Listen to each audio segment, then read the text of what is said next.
Good evening and welcome to the Environment Forum at the Mahindra Humanities Center. My name is Robin Kelsey and I convene the forum, which is now in its 9th year, although I find that hard to believe. I want to thank Susie Clark and Steve Beal and Mary McKinnon and all the other members of the Mahindra Humanities Center team for their extraordinary support for the Mahindra Humanities Center. Their enthusiasm is tireless and their expertise never failing. It is a pleasure to welcome our guest this evening, Emanuele Coccia.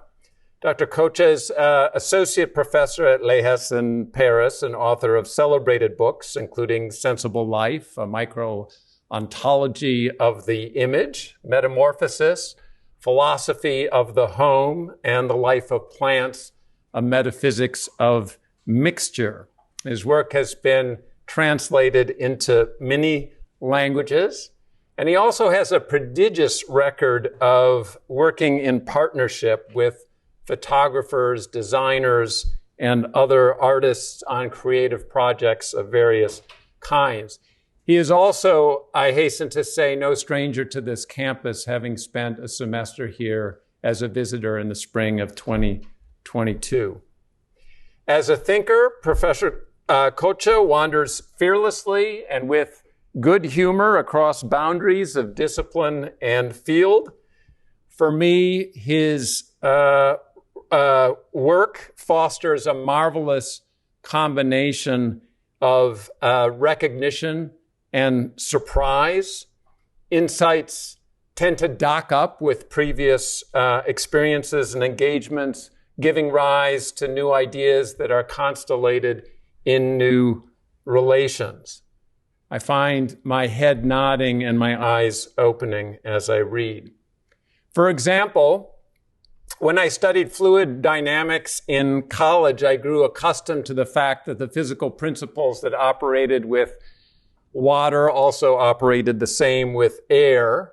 But there was a moment in reading The Life of Plants when I came across Professor Coccia's riffs on the idea that we humans are immersed in the atmosphere exactly as fish are immersed in the sea. And suddenly the deep interconnectedness that I associate with marine life became palpable in the fluid environment of the atmosphere. So in that moment, the air for me became our pond. Some of us like to make cocktails, I do, but Professor Coccia is more truly a mixologist. As a thinker, he not only mixes fields, but he clarifies the ways in which we all willy-nilly participate in cosmic mixtures that enfold species, elements, ecosystems, and scales. And on this score, I will give another example of the docking I was talking about. In college, one instructor informed me that on average, every breath we take in contains one molecule of the last exhalation of Julius Caesar when he died.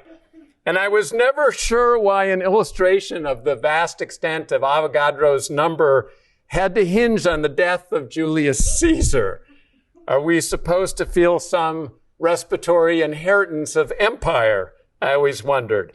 But as I read The Life of Plants, I got to thinking about how much more splendid it is to imagine that with each breath, we take in the exhalations of goldfinches and dolphins and marmots and triceratops and Nina Simone and Louis Armstrong. To follow the threads of Professor Coccia's thought is to find a way into a dense web of circulatory relations, to remember our immersion in the world, to breathe again. But tonight we go urban. The engaging title of Professor Coccia's talk is Metropolitan Nature, How Different Species Build Cities. Please join me in welcoming him back to Harvard.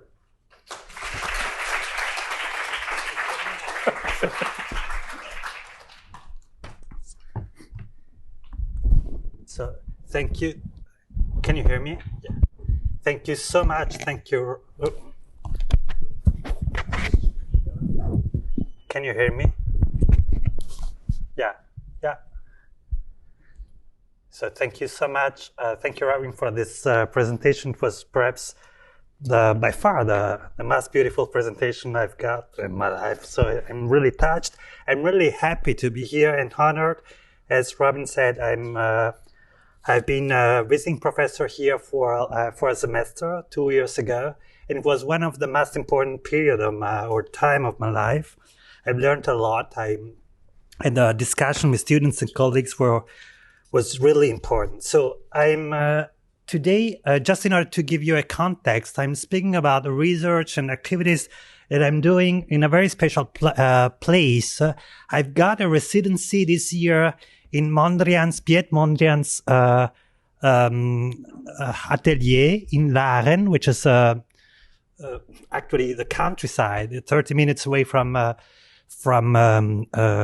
Amsterdam. And it's in this house that Mondrian wrote his first manifesto, that the style was born. So the movement, the style was born. So, and I was invited to spend some months there and to kind of develop a collaborative project, to rethink what does it mean to be modern today.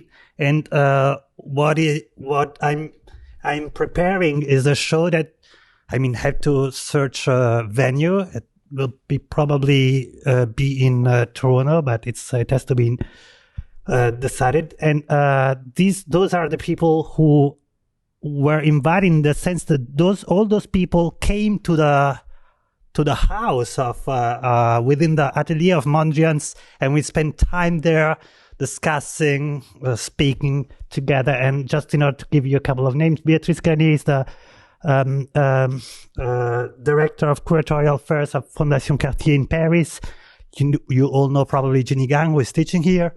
Andres Karke is the dean of GSAP at Columbia.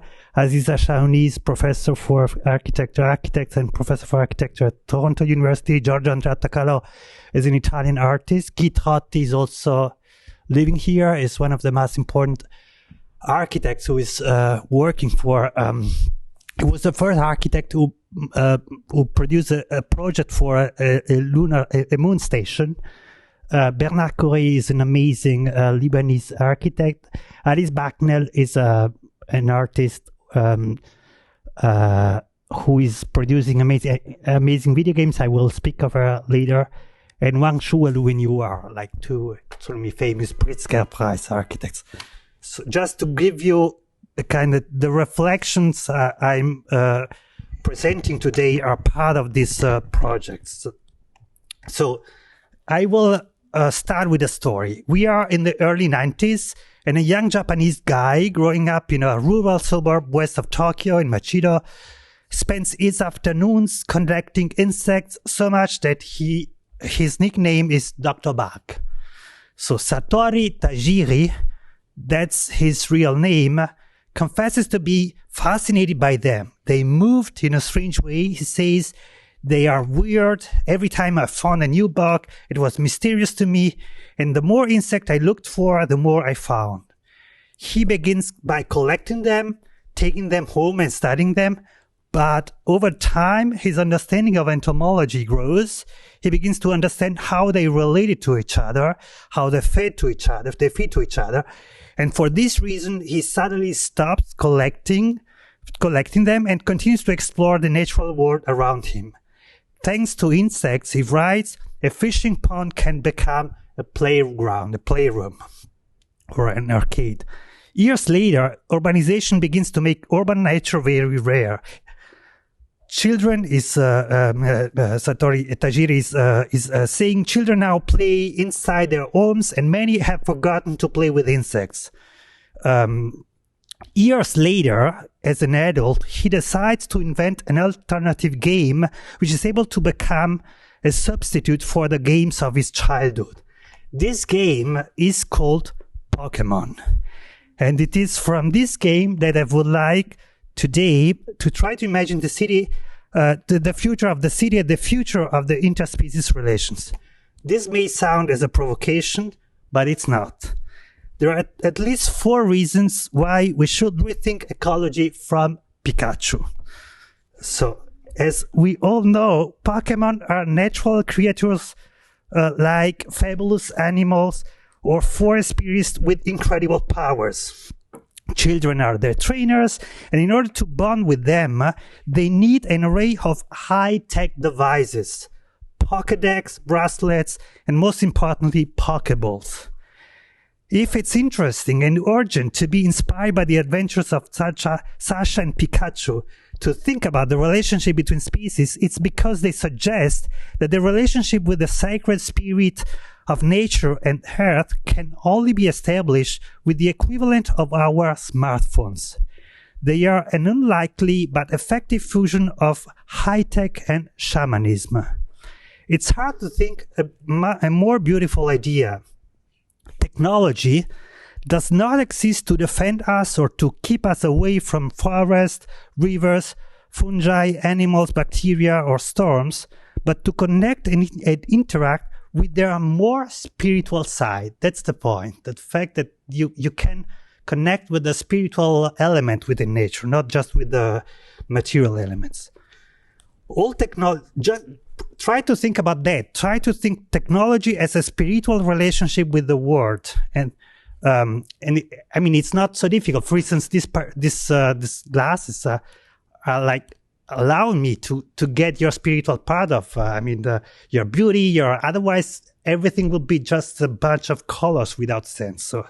So technology has to be considered as the bond which allows us to connect with this with the spirituality within nature. And now I think I'm not stressing that, but you can understand why or in which sense this spending all those months in Mondrian's cabin was important. From this point of view, to take inspiration by the Pokemon is a way to exorcise the neo-romantic temptation very much in vogue in European and Western culture today, which relies on a very ideological and very limited idea of technology from an historical, from a philosophical and anthropological point of view. The most paradigmatic embodiment of this romanticism is the log cabin craze. I don't know here, but in Paris, everybody's speaking about cabins and living in the wooden cabin in the forest. They all keep being in the 5th arrondissement of Paris, but they fantasizes about this dream. So the illusion that to be close to nature, an object must pretend not to be technical and not to be an artifact. The cabin is exactly that. It's an artifact that is claiming not to be artificial, so which is very, naive in a way. Pokemon reminds us that log cabins will not save us, mainly because they have nothing ecological or natural about them. To be ironically inspired by what has become one of the most popular planetary mythologies today, so the Pokemon, is also to get rid of another prejudice in contemporary ecological and architectural debate.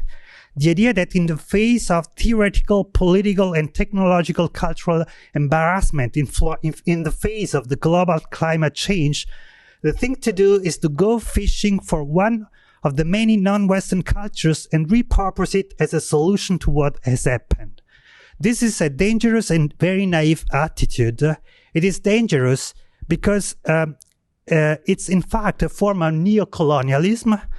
It's naive because what is happening is something unprecedented in human history. No culture has been able together as today, as to know and to interact not just with one ecosystem, but with the totality of ecosystems. We humans today, we are living a situation which was never the case in the past. This is important to stress because no past culture, because of that, is prepared to try to think and even to name the planet. It's no accident that the names we have available to name our planet are still so crude. Think of the fact that everybody's calling the Earth Gaia, which is such a stupid idea. I don't know if you ever read the stories of Gaia. Gaia was the most toxic personality of Greek mythology. She was a woman who had like sex with her children, and then she asked her children to kill the father, who was also her child. So very like a kind of character of a Latino soap opera. I mean, I love Latino soap opera. It's not, I was trained by them, but it's not a good idea to name like the Earth with this name. But this is just a symptom to me that we are not prepared to. We don't know how to call this thing, which appeared in a way very recently. Finally, Pokemon can also help us with another idea. Since the 40s, since Raymond Lindemann proposed a translation of the trophic cycle using the language of thermodynamics, ecology seems to be obsessed by the idea that the purpose and the form of every interspecific relationship is energy balance. Everything is reduced to a calculus of costs and benefits in terms of energy. Against this image, we should perhaps become able to grasp in interspecies relationship a form of play. The Earth should be imagined as an immense playground. Again, this is not a provocation or pure wishful thinking. Playing is not a form of distraction, as moralists would have it, but the anthropological and metaphysical place where knowledge and aesthetic experience becomes the foundation of the experience of freedom, and vice versa. Freedom flows with a formal refinement of sensible experience. It was Schiller who, at least 2 centuries ago, who suggested this in what has rightly been considered one of the most powerful and enduring manifestos of modernity.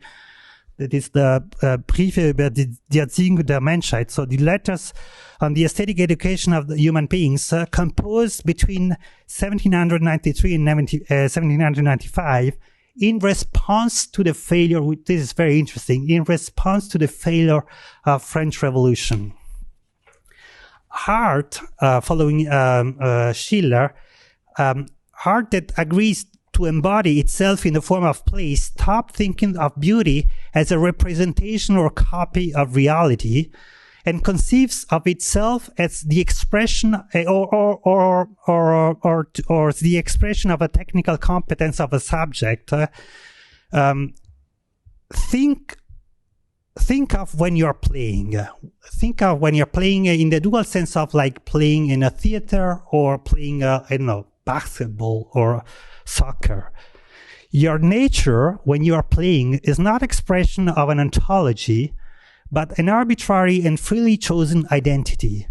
Beauty, in this condition, is the expression of a higher state of existence of your nature.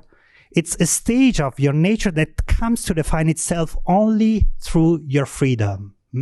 Imagine when you're playing soccer, suddenly you decide to master like a ball, which is the embodiment of contingency, with the least efficient part of your body, which is the foot. So it's totally surrealist as a decision, but whenever you're starting to play football, you decide that your nature, your foot, is not like something which is there in order to let you walk. It's something which is there just in order to master this contingency. So this is playing. This is like you change your nature, following a totally arbitrary decision, and the other way around, freedom allows you to have an aesthetic experience. So this is, I'm just trying to resume Schiller's ideas, but he was right. It's a very beautiful idea.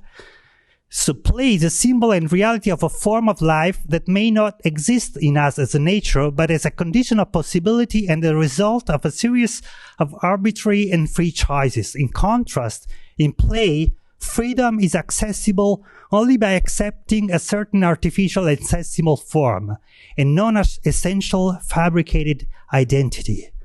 When it becomes play, art as psychological and not pedagogical effects. It becomes a psychagogy. So this idea of elevating yourself. It leads to a higher condition of psychological existence that can be that cannot exist outside art. It's an initiation into a higher life. Art must become play because it cannot merely represent freedom, but must make freedom the only way to access sensible experiences. Conversely, the relation to a form must not to be the expression of a mere passive, sensible or cognitive attitude, but the symptom of the exercise of freedom. So, sorry for this long digression, but the idea is like ecology must abandon their thermodynamic paradigm and assume the paradigm of play, precisely in order to be able to think of the relationship between species as one of mutual increase of freedom. That's the point. If we want to escape this idea that we have to like be within the thermodynamic balance, we have to accept this paradigm of play. And to the penitential and punitive spirit of contemporary ecological rhetoric, we should learn to substitute two fundamental questions. So the first, what game do we want to play with nature? This is a very important question. And the second one, what game do all the species play together? I will try to give you 5 answers. So now, no big deals, just 5 games we can play in the future. So the first game is something we all learned as children, the enjoyment of playing with what is broken. It is too late to think we can fix everything. We have to accept that something is broken beyond repair. But to de-dramatize this evidence, we must begin by freeing ourselves from a false prejudice. We need to get rid of the idea of nature and air and earth as something perfect. I mean, the fault is the fault of this image. As you know, this is the first image that was made of the entire earth in 1972. And it's a problematic image for 2 reasons. First of all, because it suggests that the earth is perfect. And then that it suggests also that the earth is a place which is naturally doomed to host life, which is not true, because if you are looking back to the origin of the earth, you know that it was a huge sphere of fire, and it has been made livable by a huge amount, by billions of individuals belonging to billions of species. So from this point of view, the earth is not natural. First of all, it's an artifact. It's even more artificial than your smartphone, because, I mean, the smartphone has been made by just, I don't know, 10, 15, hundreds individuals belonging to one single species. The earth has been made by a huge amount of different workers belonging to different unions. Can you imagine to recreate the conditions of the production of this object? So that's why it's so fragile, so, by the way.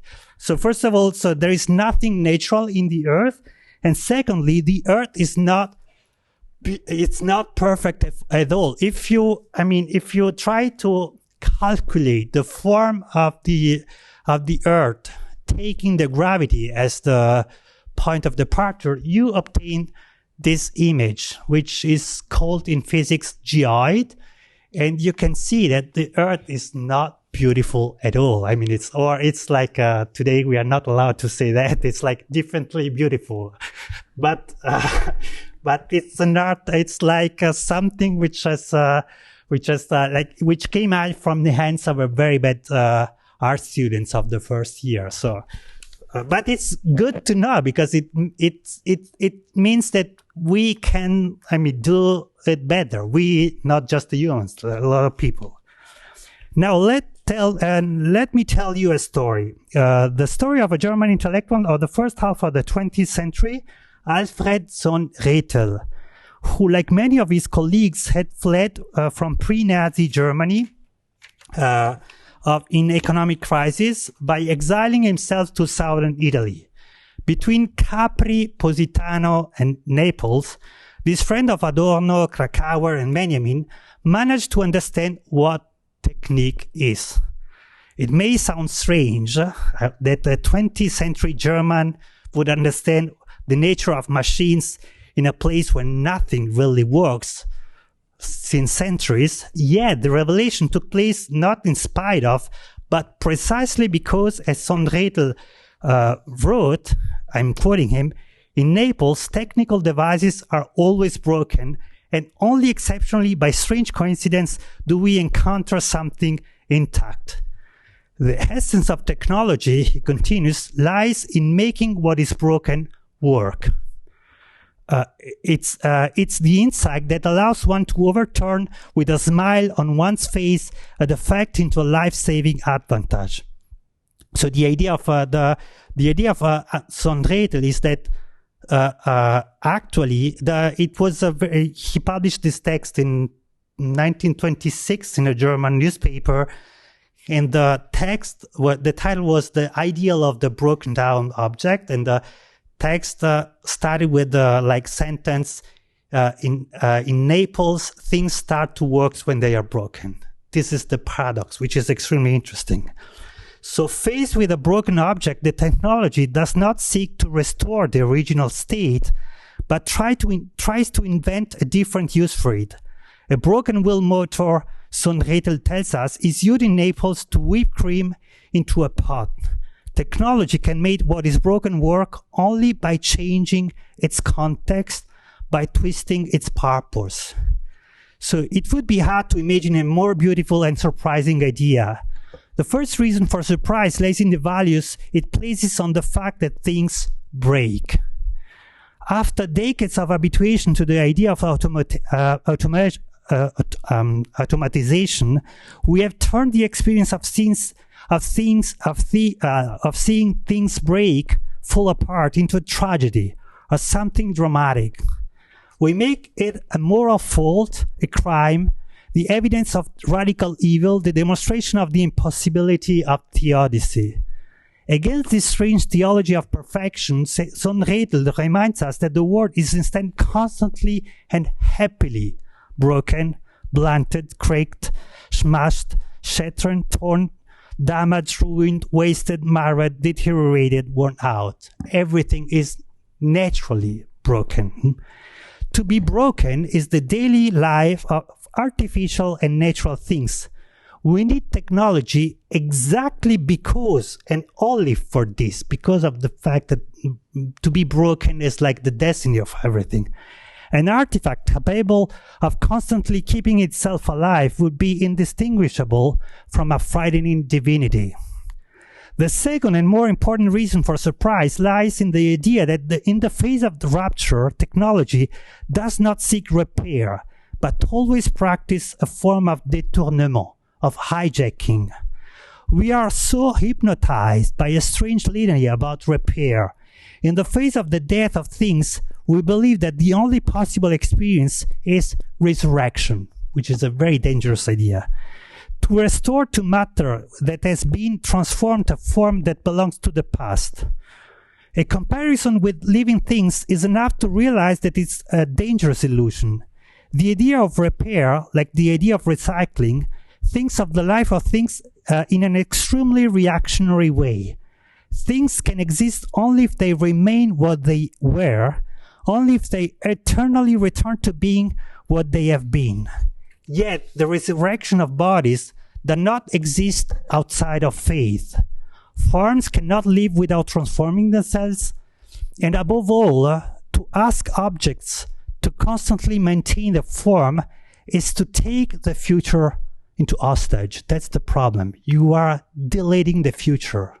If you are constantly advocating for repair, you are impeding the future to come. To prevent the world from changing, to impose on it a fidelity to a past which is mistaken for eternity. Now, the second game is, to name the second game, I try to phrase the question differently. We need a technology that is also a game with species that allows us to grasp and to show the mass spiritual part that each species has. Actually, this technique, or this art, this game, is one that we have been practicing for a long time. It's called the city. The problem is not looking back to living in forest, but being able to make the city and the forest coincide, making the city the technology that allows us to connect with as many species as possible. Contrary to what we always thought, the city is not only a machine that densifies our relationship, with other human beings, but it's also the technology that congests species and densifies biodiversity. What is at stake is this: the city is and can become a magnet for the non-human, a kind of immense Pokédex that allows us to be domesticated by an indefinite array of species other than our own. To understand this, we need only to go back to the origins of the city. Mankind was able to develop a stable relationship with the land and abandon the hunter-gatherer lifestyle only when a few communities decided to tie their existence faithfully and permanently to a relatively small number of trees and shrubs that could provide them with food and shelter. Thus, the first garden was born. It was this strange act of spatial fidelity to plant life that gave rise to urban environment. So that's why the relationship between species is not tangentially urban. It's the original urban fact. And it's in the relationship with other species that human cities sustain themselves. As Caroline Steele and William Cordon have shown, the image of the city as a geographic space physically inhabited and occupied by the community of human citizens under the authority of a single administrative power is illusory.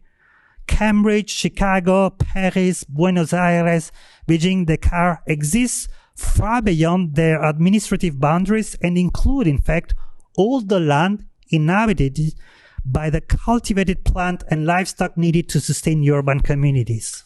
That's the idea of those two architects or scholars. Each city, from this point of view, is an interspecific agricultural and zootechnological community that has removed and exiled its condition of possibility outside its symbolic boundary, the wall or border. And by the way, the word forest is exactly that. Forest comes from the Latin foris, which means outside, and it was just like what is lying outside of the wall. So every time that you are saying we have to build forest, you have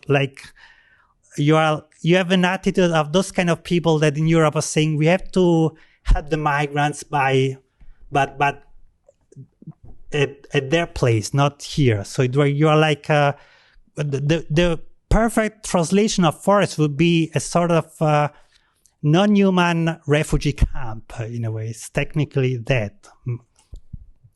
So the interspecific relationship is not only the presupposition, but also the form of all cities. Urbanism is originally a multi-species reality. It coincides with a process of mutual domestication in which at least two species elect each other and become their mutual home. Whether plant or mineral or animal species is irrelevant. Each city is this movement that transforms one life into the home of another.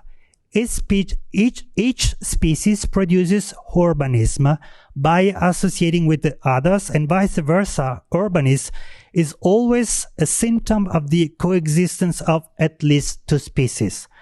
And if garden and the city are equal and co-regional, then what we call the countryside is actually just a form of urbanism in which, in addition to the number of people and stones, we also have to conceive how many plants should exist, which ones, how fast they should grow, and so on.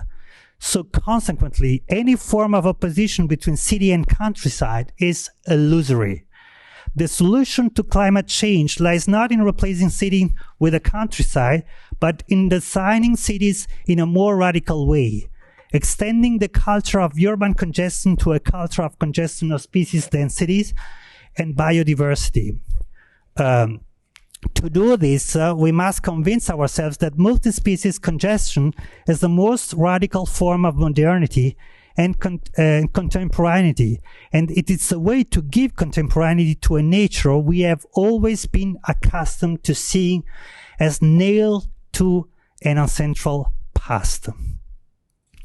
So the third game is the invasion. And to imagine the third game, I tell you about a project that two Italian architects and designers presented in 2009. As you know, in response to French President Sarkozy's request for new ideas for the Le Grand Paris. As you know, Paris is extending itself. It's in a very French way. It's just annexed and like colonizing the suburbs. And Sarkozy launched a proposal to have ideas how to think this colonial project. And Andrea Branzi, a leading figure of radical Italian design in the 70s, and Stefano Boeri, the world famous architect who built the vertical forest in Milano. I don't know if you ever saw this skyscraper with trees on each floor. They put forward a proposal that is nothing short of unique. So the urban plan calls for the simultaneous release of 50,000 sacred cows and 30,000 monkeys in Paris parks and boulevards. So the goals is twofold. On the one hand, they try to imagine a metropolis which is no longer anthropocentric, which is able of opening cosmically to the most extreme diversity. On the other, Andrea Branzi explains, I'm quoting him, the presence of free animals is in urban territories creates a kind of stress reduction like elastomers, instead in an accelerated mechanism, increasing the level of unpredictability of the system and forcing it to slow down its pace. End of quote. This extremely simple idea implies a radical transformation of the urban architectural and above all ecological imaginary. On the one hand, the city is no longer exclusively human, but becomes indistinguishable from any jungle where it's impossible to predict what one will encounter. But on the other hand, the constant and habitual presence in Paris of monkeys and cows and animals then marks the end of the romanticism implicit in the idea of an ecosystem. For decades, this term has reintroduced into thinking about the relationship between life and space the projection of the idea of exclusive and natural ownership that 19th century politics has conceived for nations. Just as, according to nationalist ideology, a territory would belong by natural destiny to a people, so France to French, Germany to German, and so on, similarly, there would be places naturally destined to house a species for eternity, which never happens, of course. So this invasion transforms the city into an hybrid space that no longer belongs to any species. Paris would no longer belong to humans who could no longer claim ownership of streets or objects. As you know, monkeys are very good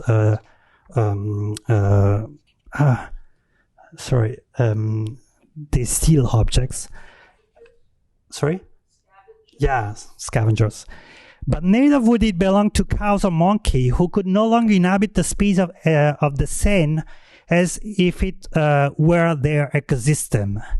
Paris would become the name of a perpetual negotiation between different species who would have to redraw the shape of the allocation of each small plot of space every day. It's because the Earth can never belong privilegedly to one species that the planet needs a new form of politics, and vice versa, only if the city stops seeing itself as an unlikely, naturally human ecosystem pitted against other naturally non-human or wild ecosystem, that it will be able to open up to many other species. No species owns this planet. We are all tenants. And ecology must be freed from this patriarchal assumption. So the fourth game is the game of grafting. So beyond provocation, Branzi's proposal is interesting and important also because it overcomes this particularly widespread model in ecological thinking, which is the model of island. As I saw, the relationship between space and species has been taught through this idea of national ideology, and it is no hazard that the two ecologists who were, I mean, the most important to think this model were two British ecologists. And the model, the paradigm of an island was extremely important for ecological thinking. In Andrea Branzi's proposal, helps us to think that actually every species is grafting itself into the body of another species. And Ginny Gang, who you know recently proposed rethinking the city based on the grafting model. This model is interesting for at least 3 reasons. Grafting, first of all, grafting, as you know, is a very, very common process. So all the wine you are drinking every single day is there just because we learn to graft. So it's impossible to have wine if you cannot graft one species on another species. So just to tell you that it's not something extraordinary, it's like extremely common. But grafting is interesting for 3 reasons. First of all, because grafting is the proof that life can circulate in different bodies. Life is able to nourish 2 bodies that are completely different in species, form, genealogy, and origin. And the grafter is a kind of interspecies shaman or pimp who mixes lives, sexes, gender, in order to circulate life in channels that do not seem to have been built for it. Grafting is about the circulation of life, not about its confinement. And it's interesting because it's another definition of architecture and the city. If you're defining architecture about this and city through grafting, you are reversing this. Normally, architecture is about confining life, like tracing limits. Here, you have to imagine how to let life flow. So architecture is no more the discipline of confining space, it's the technology of extending flows. Grafting is also a very curious forms of hybridization. It's the discovery that a plant can use roots other than its own to live. It's like you are suddenly able to use someone else's legs. Imagine you can take, I don't know, Carl Lewis legs. This is just a name just for boomers because it's like a very old athlete. Or putting your legs on someone else's body. Grafting is showing that life has no formal somatic homogeneity, and on the contrary, bodies are compatible only because and through life. So life is urban fact because it cannot live without mutual grafting, without architecture. And the other point is about temporality, but I already spoken about it. Grafting is interesting. So Ginny is proposing this model also in order to overcome this very naive alternative in architecture, in urban design, between let's say the US model, which is like you destroy everything and you rebuild from scratch, or the European model. It's a caricature, of course. It's a joke, but the European model or the Italian model, where you don't destroy anything and you oblige people to live in cabins built in Middle Ages. So, and on the one hand, you have the future, which is disconnected to the past. And on the other hand, you have the past, which lost in a way the relationship with the future. The grafting is the proof that the past can exist only if you re-inject within the past a future which has not the same form of the past. This is the very important idea. And the other way around. So you can, in a way, keep preserving the past only if you are liberating life, which is hidden in the past, and giving to this life a new form. So this is why this model, at least from a speculative point of view, is so interesting. last element, sorry, was I'm almost finished. So the last game is inspired by smart glasses.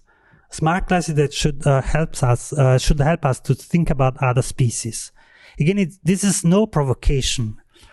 Not enough thought has been given to the revolution involved in the invention of smart glasses. They are, after all, the technology that made it possible to think about the relationship between digital technology and the physical world in the form of graft and not in the form of an opposition. This is why they produced the end of the idea of the metaverse. The idea of the metaverse implied, even in the word, if you think about that, meta means like beyond, implied a spatial, almost cosmic distance between the digital world and the real or the physical world. To enter the metaverse was to wear different eyes, to go through a portal that took us out of ordinary experience. The relationship was that between walking and dreaming. Designing smart glasses means redefining the relationship between the digital world and the real world, assuming that the former is only an intensification, a congestion of the latter. If we need smart glasses, it's because in order to enter the digital world, we have to keep looking at the real world. This is very beautiful in a way. In order to enter like in the digital world, you have to keep looking at the real world and the other way around. Seeing the digital world means to look better at or to see better the real world. And this is, and it's also beautiful because it's exactly the opposite of what telescopes do. We do not need to look outside the Earth, but to see the 1,000 dimensions of this planet.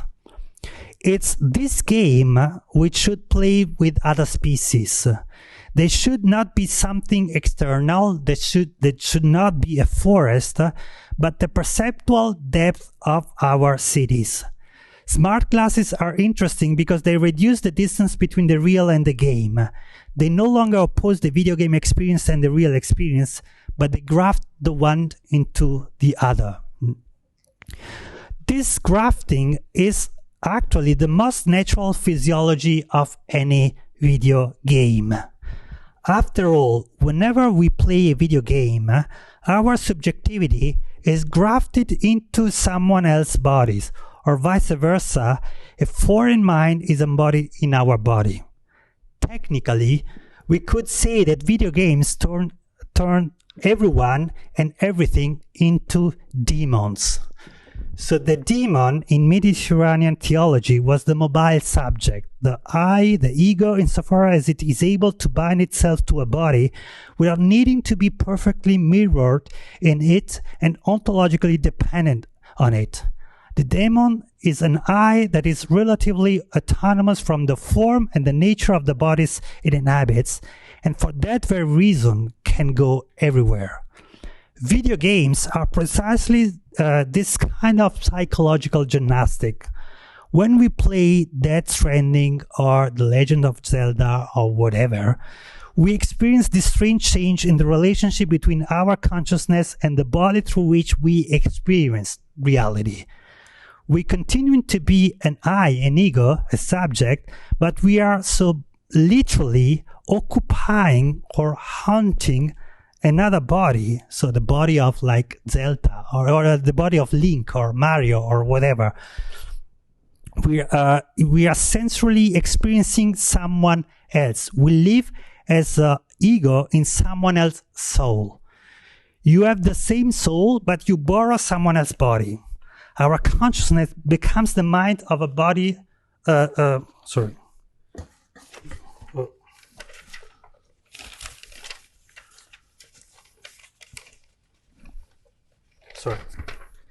That does not coincide with our anatomy. To the cows and the monkeys liberated by Branzi, we should add an application or several applications that allows us to experience the game through all other species. this is the project that, among others, is inspiring the work of this artist I quoted before, Alice Bucknell, who is like developing a lot of video games where you have to like identify yourself with fire or with a bee or with a wind, so with ecological forces.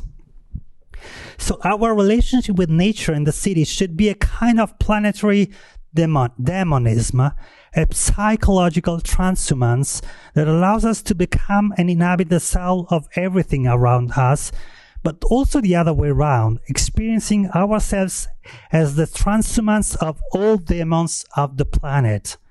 This new ecology should teach us to demonically inhabit all non-human entities. All animal, plants, fungi, and viruses will appear to us as subjective points of observation and action, life forms, perspectives on the world, and the rocks, mountain, hills, wind, rain, storms, seas, and rivers will open up as subjective space of play and existence. On the contrary, our subjective playground, our consciousness, must become a demonic house for all the subjects on earth.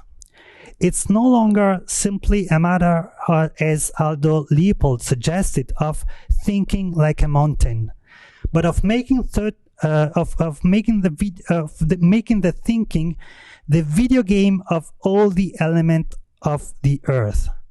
Our planet must become a new version of Zelda, where each species plays through the bodies and the souls of the others, and where you never know who is the player and who is Link. Thank you.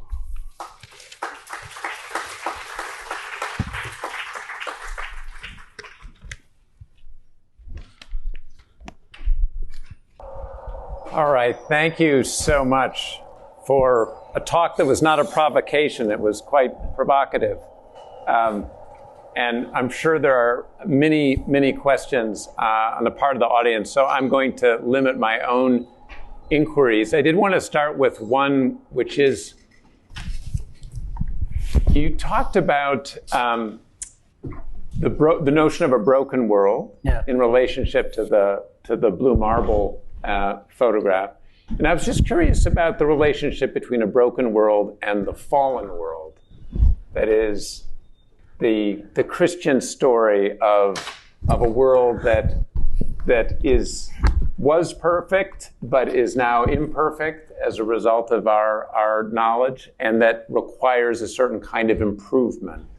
So I just wondered if you could say a little bit more about how you would put those into relation.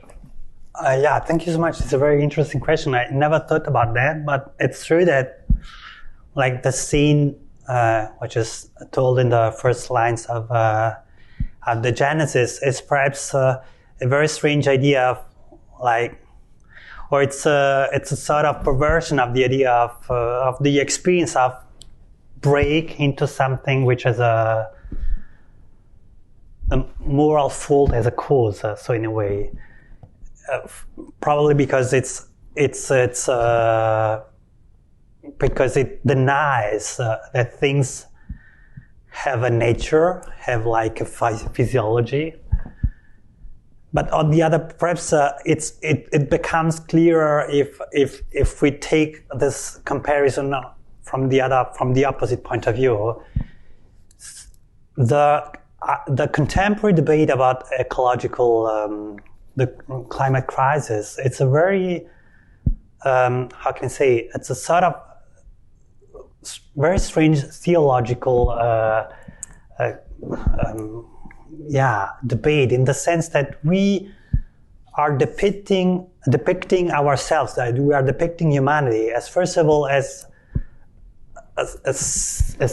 like Adam and Eve, someone who had a problem, who committed a sin, and we are depicting ourselves as godlike or Gnostic divinities, in the sense that we are saying we are not just part of nature, we are entities who can destroy nature itself. First of all, from a purely theological point of view, from the point of view of a history of theology, this idea is just the very old idea of the exceptionality of human beings turned on another sense, in the sense that we used to consider ourselves as the perfection, the most perfect creature on earth. And now we are just saying we are the worst ones. So we are not the best one, we are the worst one. So from this point of view, nothing has changed. But then what is interesting from a theological point of view is that we say that it's just because we have this power of destroying everything that we can rescue everything. So from this point of view, so this kind of theological accent in the contemporary debate is perhaps necessary in order to depict ourselves or represent ourselves as divine like forces or elements who can at the same time like destroy and rescue, save and break and so on. So from this point of view, it's again all those kind of rhetoric. It's not about real questions. It's just a very narcissistic contemplation of our supposed existing omnipotency. Thank you. No, that's very clarifying. And so in some sense, the always broken world isn't broken, because for something to be always broken, it doesn't have a prior state. No, I would say that the best way is to say that everything is breaking. Like it's something so trivial and normal and not dramatic. It's like the fact that we are dying. It's totally normal. It's not. Of course but of course everybody's dying, and to make a sort of huge drama about the fact that humanity is dying, human beings are dying, or objects are breaking. It's first of all to deny that there is something opposite to that, which is birth.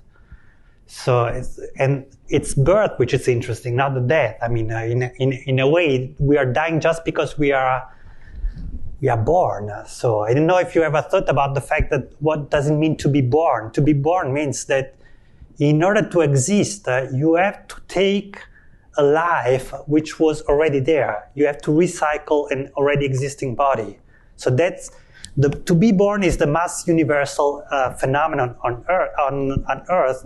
That's why we speak about nature. The word nature comes from the Latin word from be born. It's like natura. It's like, it means literally what has to be born.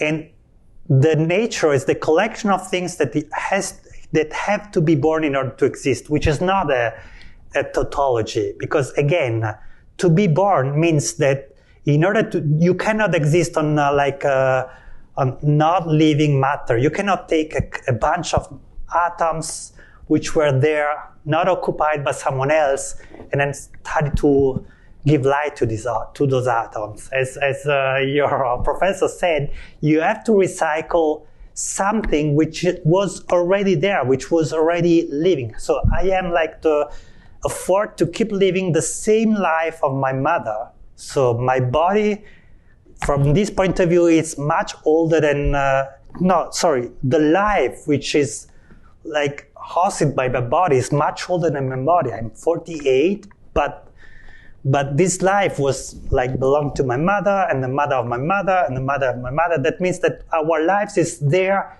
since the beginning of life on Earth. That's why we are dying. That's why things break. It's like it's in order to allow other forms to generate. That's why that's helpful. It makes me think of the Earth is breaking. For me, it maps better onto it than the Earth is broken. Yeah, do you know what I mean? Exactly. So one other question, then I'm going to open it up, and that is the relationship between play and technology. You gave the example of playing soccer, and I think of many sports as being radically restrictive of technology. That is, there's a lot of ways to get a a ball into a net that would be far more efficient than somebody, using their foot. We could develop a cannon that would shoot it into the net, right? So I'm just thinking about how the rules actually are quite restrictive. So I was just thinking about how you think of play in relationship to technology. Yeah. Now, very interesting question. Perhaps there is a generational bias in the sense that I belong perhaps to the first generation who associated immediately the idea of technology and games because of a very special object that appeared in the 80s. It was called Commodore 64. It was for me, the appearance of a god. In the sense that it made me think that technology is there first and above all in order to allow you to play, which is, and if you think about that, there was a huge amount of films, of novels at that point that were. Well, I'm in a more advanced state of breaking than you are, so I come from a different generational perspective. But let me open it up with that. There must be many questions. Yes, please. Thanks so much for your presentation. It's really triggered. And so my question is, when you talk about protecting or restoring biodiversity in urban areas, you tend to focus on not only specific species such as fungi, bees, native birds, etc. All species, as I understand in your theory. And so from what I understand, your concept of biodiversity includes all species. And it sounds like utopia. So I'm curious about the benefits of this approach for existing metropolitan cities, not for specific species, all species. Yeah, thank you. By the way, it's wild turkeys in Cambridge that are slowing everything down in the way that you described. Right. So just before I'm giving you the answer, because I'm a guy with a huge esprit de l'escalier. I don't know if there is this expression in English. Esprit de l'escalier is an expression in French that says that, the image associated with this idea is like you are accompanying your partner to his or her home, and then he or she is closing the door, and just going down the staircase, you have the idea of what you could have said, to finish the evening in a better way. So this is I got answers always later. So I have an answer to your question about technology and game. The question is, we are considering technology as something that has to be efficient, which is not true, because we started with the Bible. As you know, the Bible contains this very beautiful story about Adam and Eve ate the apple, and then they built the first clothes on human history made out of a leaf, and then God put on them. It is said in the Bible, a couple of lines later, He put on them a garment made out of the skin of a dead animal. And in Christian theology, this passage was the base of considering that actually fashion is the first technology and not like weapon. And there is a huge debate. In the 18th century, first in German, the fact that there are two garments is taken as the evidence of the fact that there is a summer season fashion and then and a winter season fashion, and the winter season fashion is more complicated than the summer season fashion. That's why it's built by God and not by humans.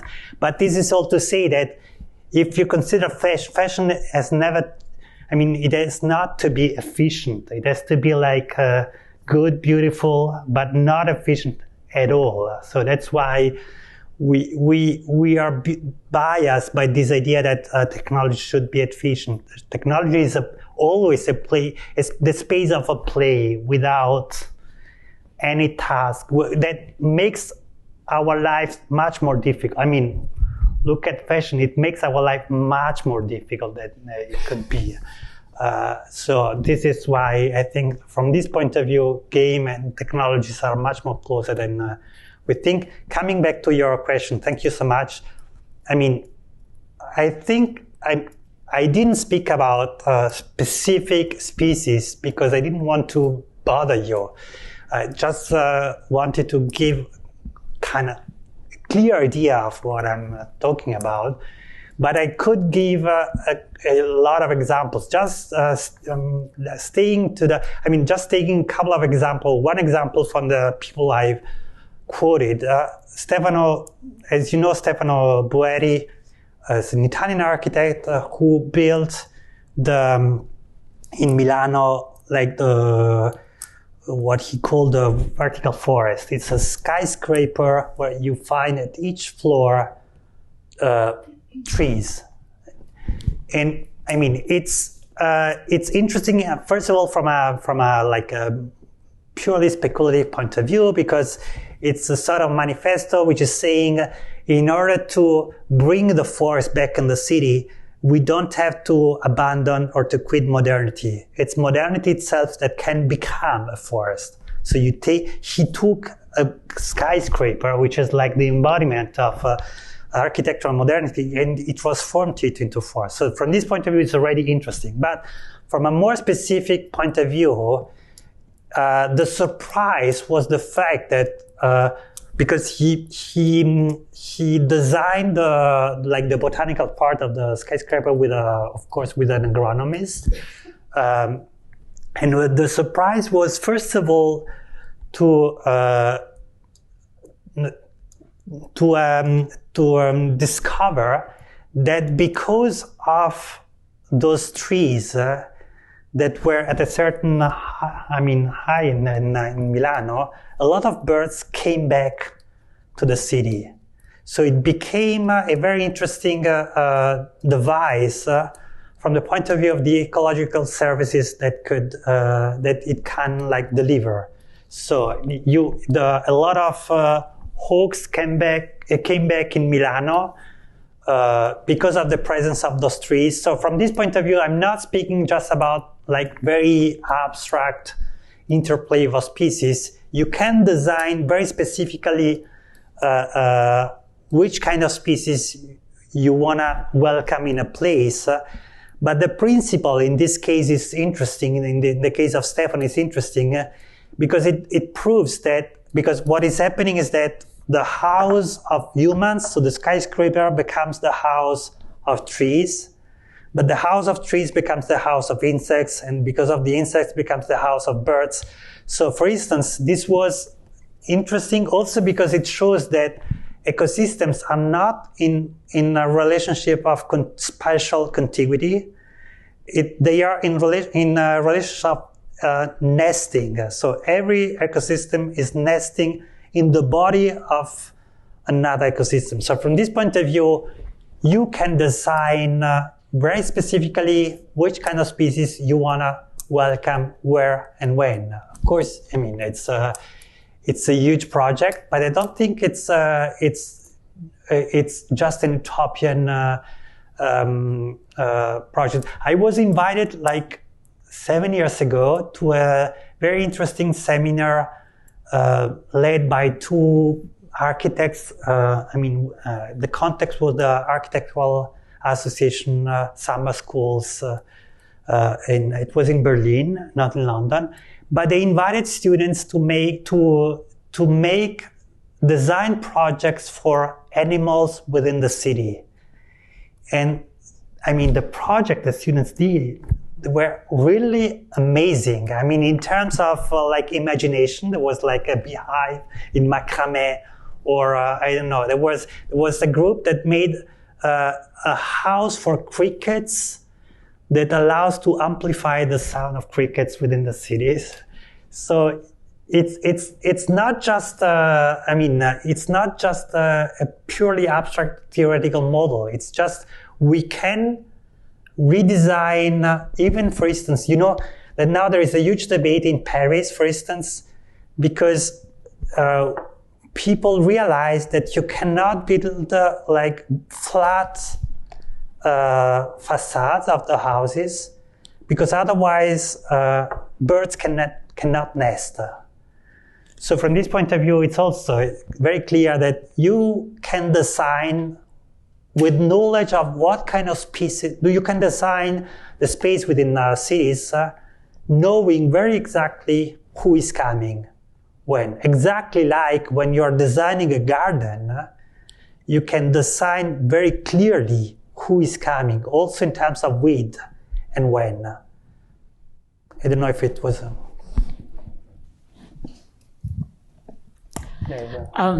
This is wonderfully provocative. I'm thinking along the lines of what you were just saying. Reminds me of things like outside of Cambridge, England, there's a requirement that houses have swift places built into the house where swifts can nest. And the kinds of things that you were talking were creating habitable spaces for plant and animal species that are around there to thrive. I'm thinking about all of the discourse and the practices and the realities around what gets called invasive species. And some of that seems flatly xenophobic. But then there's also the problem of things that resonate more, I think, with settler colonialism. That is, species that come into an area and wipe out a lot of the things that are already there, don't play well with others, and are more like colonizers than like immigrants. And I'm wondering what your thoughts are about that. I mean, it seems simpler and beautiful and wonderful when you're making things more habitable for whatever happens already to be around there. But then how are you thinking about the ways in which sometimes accidentally, in the timber that's imported from somewhere else and sometimes purposely brought in, but the whole question of moving species from one place to another?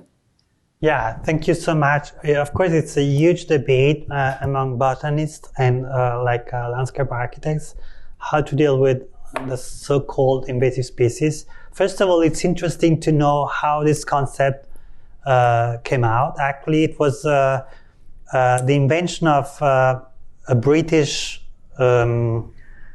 botanist in the 19th century. As you know, the geography of plants was founded by Alexander von Humboldt, who wrote the first treatise on the geography of plants. And then in 1800, I think 17 or 27, I forgot the number.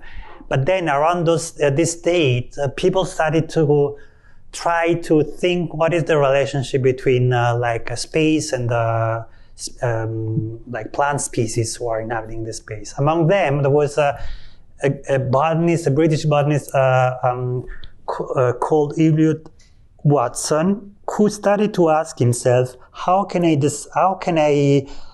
make a list of British plants? And he started publishing a theoretical book where he started to think, if I want to list the British human beings, I don't have to include in this list Germans or French people who are there just for tourism or work. In the same sense, I have to exclude from this list the plants who have been imported by scientists or who are there just for decorative reasons. Then, 20 years later, he published, finally, his Flora Britannica, so it's work. And in the preface to this work, he's doing something very, at the same time, cute and very perverse, which is he's taking the concepts of the common law of the time, which is distinguishing citizen, denizen, alien, and so on. And he's projecting these concepts to the plants. That's how the idea of alien plants arose, which is very interesting because it's telling us that every time that we are speaking about invasive plants, we are asking plants to behave like good citizens of the British Commonwealth of the 19th century, which is of course absurd. But I mean, the story is not finished because actually the real birth of invasive ecology was a book published by another British botanist whose name is Charles Elton, published a very important book. Its title is The Ecology of Invasion, I think. I don't remember the exact title, but if you open this book, in the very first pages, Elton is like comparing the invasion of plants to like atomic bombs or wars and so on. So there has been a huge exaggeration about how can we name and consider the movement of plants. Plants are moving all the time. They are the first pioneers in like, even when it's, there was a very interesting experiment. Even when there is like a rock which is like coming out from the sea, plants are the first, like, how can I say, superior beings who are colonizing this part because they can, seeds can like travel in the air. So the question you mentioned about the fact that there are sometimes the arrival of new species are destroying, so to say, the existing ecosystem. It's difficult to judge because, first of all, in a lot of cases, it's happening because the ecosystem was not healthy. So it was because of us, because of a lot of reasons. And secondly, it's difficult because this kind of attitude implies two like presuppositions which are problematic. First of all, that human beings are like policemen within nature. We have to decide who has the right to be, in which place, which is a very strange attitude. And secondly, it's an attitude which is paying a tribute again to a very old idea, which is one of the core idea of like ecology, which is the idea of which was expressed in the most radical way by the most important U.S. ecologist, whose name was Friedrich Clemens, which is the idea that you have plant communities which are like naturally evolving in a very specific way, so that the destiny and the evolution of communities within nature is already written. That's why you can anticipate what is happening or not. But this is like an illusion in the sense that if it was the case, then we would never pass from the primordial soup to the Anthropocene. So, because it was not inscribed in like the first bunch of elements that produced organic matter. So that's why I don't have a solution, but I see that there is a lot of problems in the very idea of invasive species. And perhaps we should just have to, like, first of all, describe what is happening, and also trying to be patient, because the problem also of ecology, I don't want to appear as the guy who is like trying to say we are not, everything is fine. Of course we have to act because there will be, our future will be very, very hard. But what I want to say, if we're speaking not about political like actions or measures, but about knowledge, we have always to remind us that actually, if you think that there are trees that can live like 1,000 years, so we lack of data about the life of plants. We don't have data. That's the problem. It's stupid to say what is happening because nobody has data for 10 centuries of life of one single tree. So that's why it's complicated to transform ecology into something which is like allowing us to see the future. Eva, please. There is also. Thank you, Emanuele. You offer such beautiful philosophy of connection or reimagining connection through intersection and through different kinds of relation. And playing is a way of reimagining connectivity and connection, right? I love that. Especially powerful is that metaphor of the city itself as nature, sort of getting rid of this comfortable separateness, that romanticizes something that is not with us.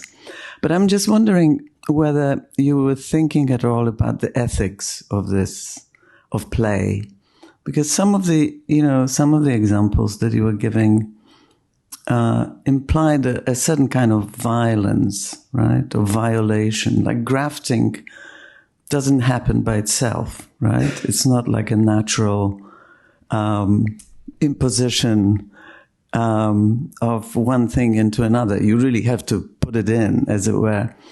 Or in the last part, when you were talking about becoming demonic, sort of,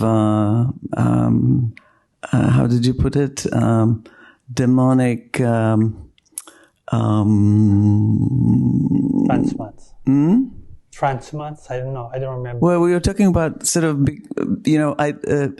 inserting oneself in the game in a kind of demonic way, inserting oneself in the world as sort of, in a sense, invaders, invasive entities, invasive subjects.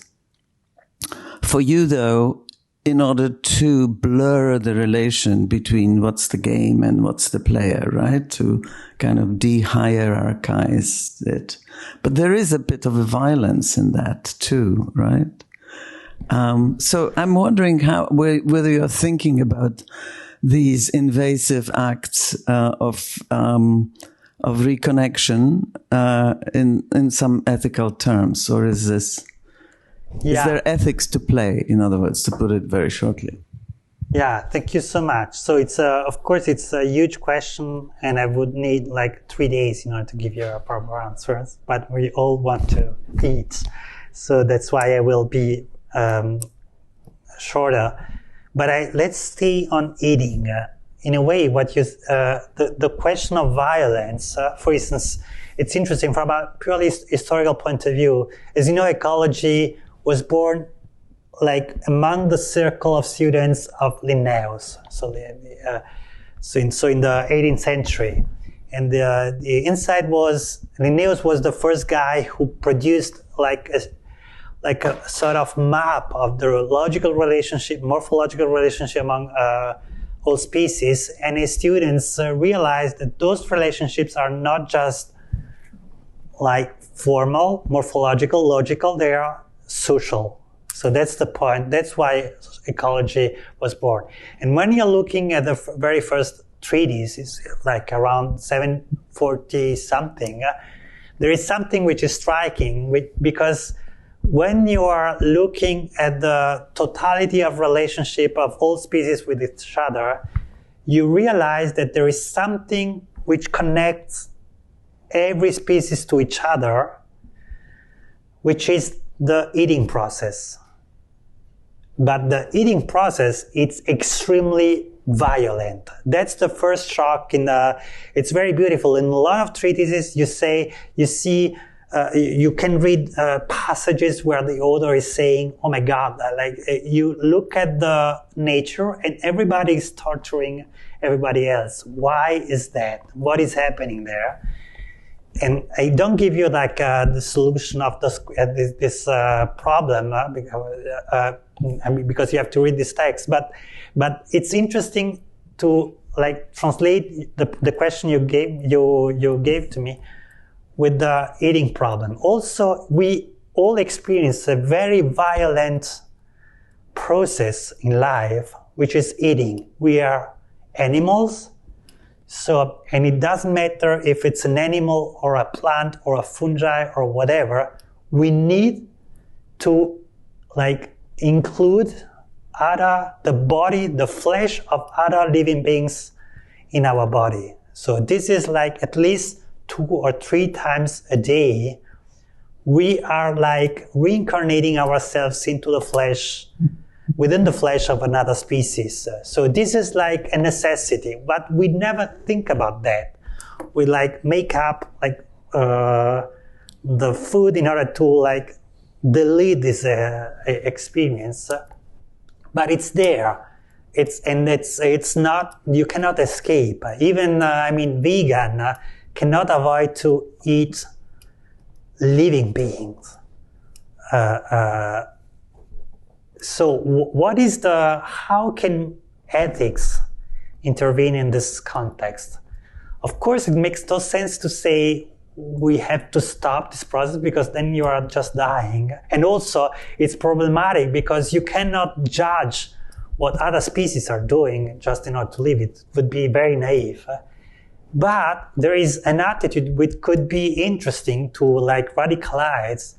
It is to face this violence and to call it in another way, in the sense that, for instance, I'm addicted to coffee. I'm drinking a huge amount of coffee, and following the guy I've spoken about like an hour ago, this Raymond Lindemann, who was the guy who translated within ecology the idea of nutrition through the language of thermodynamics. He was the guy who first said, whenever you're eating, you are searching for energy, calories, which is a lie, by the way, because if it was just because of energy, we could put our hands in the electric socket and have dinner, which unfortunately never happens, actually. So we need life, we don't need energy. But, let's take this fact. I'm devastating a huge amount of plants of coffee. But this is just the half of what is happening, because it's not just that I'm eating the coffee, it's also that the coffee is reincarnating within my body. So that it's like my flesh becomes very coffin-like.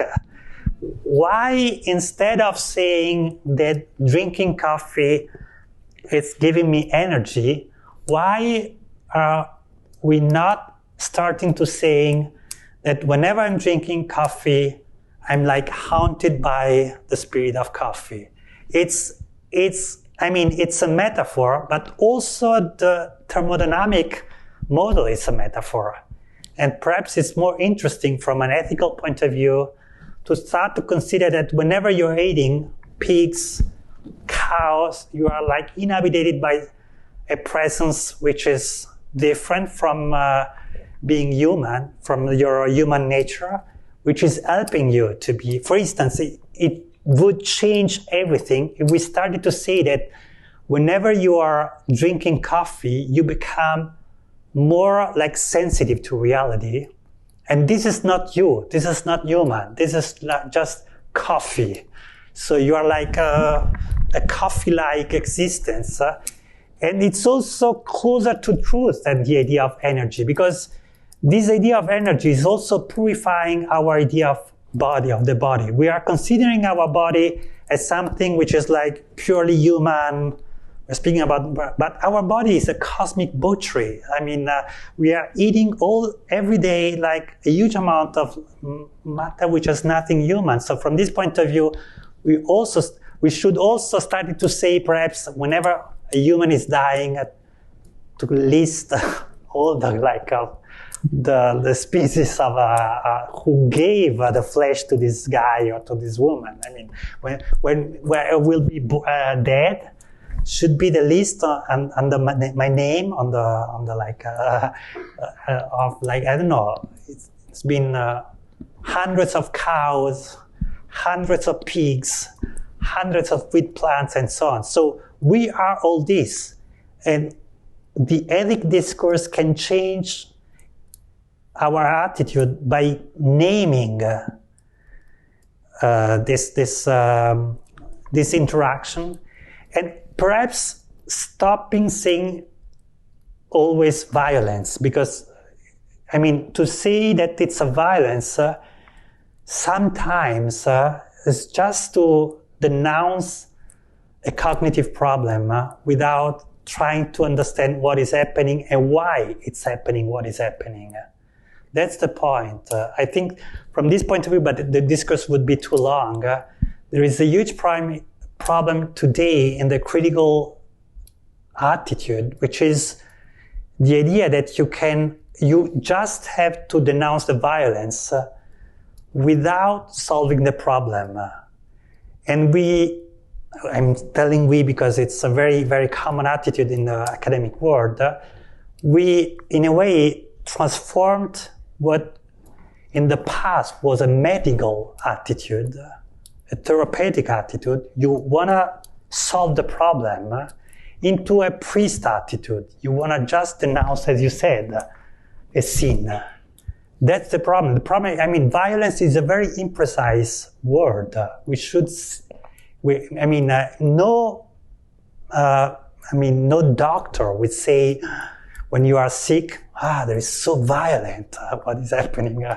Just looking for like what is happening and try to solve find a solution. That's why I think we should avoid the shock and start to name things differently and accept that we are all the time invaded by others. All the time. And we cannot live without being invaded by others. That's what we call nutrition. Emanuele, it's been such a pleasure to metabolize your ideas, and now we need to move on to other forms of digestion. But let's just thank Professor Coccia for joining us, and thank you for coming.